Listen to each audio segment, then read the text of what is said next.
La parole est à Guillaume Chevrollier.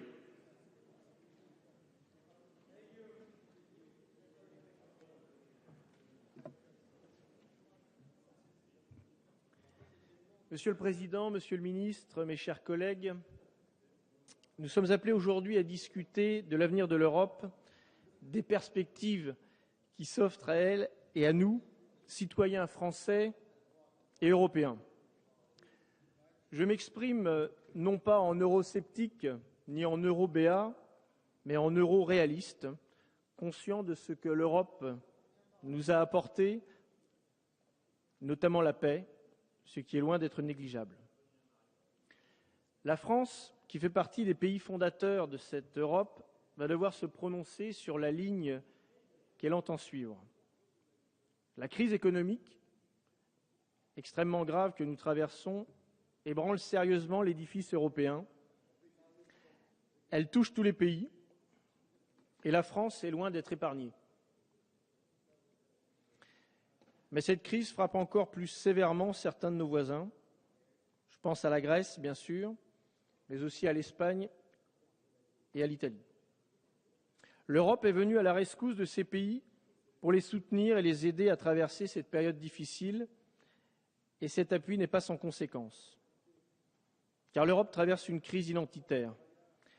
Les difficultés économiques attisant les rancœurs, chacun cherche des responsables.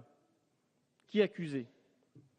Nous entendons, nous, sur le terrain, chers collègues, des concitoyens qui accusent l'Europe de nous avoir emmenés là où nous sommes, une Europe perçue comme trop lointaine, trop bureaucratique, et qui intervient dans quantité de domaines les plus variés et quelquefois les plus improbables.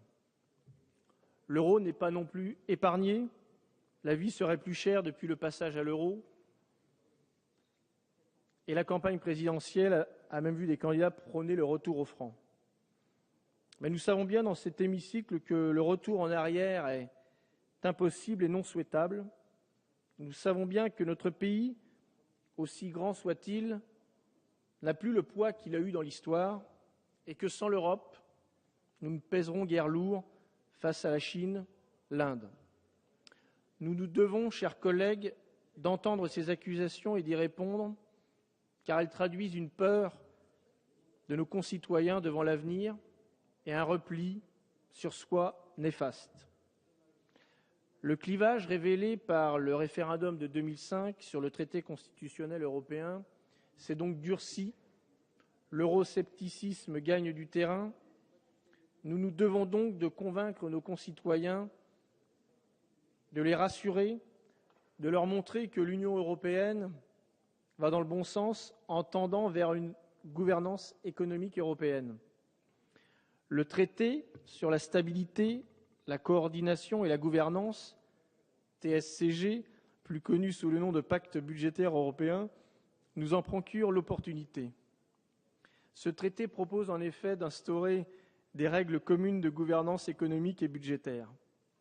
Ces grandes lignes auraient pu être intégrées dans le traité de Maastricht. Malheureusement, l'opposition de quelques-uns de nos partenaires a fait que ces dispositions ont été retirées.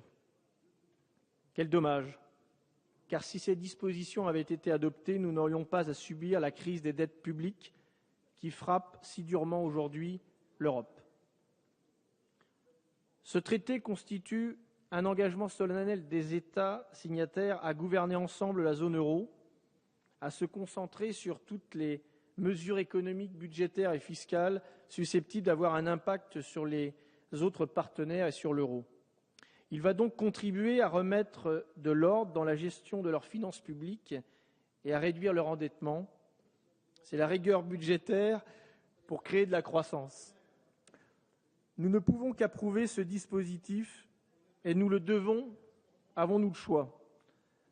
Nous ne pouvons pas laisser aux générations futures l'endettement inconsidéré qui est le nôtre et qui nous entraîne vers le déclin.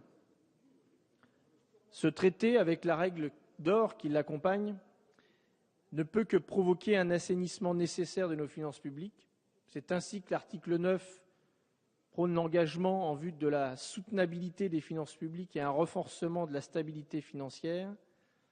Ce traité, négocié et signé par Nicolas Sarkozy et Angela Merkel permettra à nos États de retrouver le chemin de la compétitivité. On a parlé ces derniers jours que de dissensions au sein de la majorité actuelle sur le sujet qui nous rassemble ce soir. Va-t-elle avoir besoin des voix de l'opposition pour adopter ce traité? Qu'à cela ne tienne, je suis prêt à voter pour ce traité, non pas pour aider le gouvernement,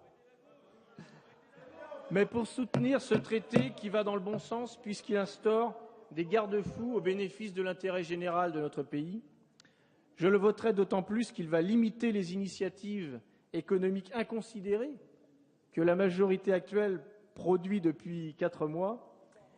Et j'espère, mes chers collègues, que l'adoption de ce traité conduira le gouvernement à modifier le projet de budget 2013 qui est en contradiction avec l'article 9 du traité dont j'ai parlé à l'instant.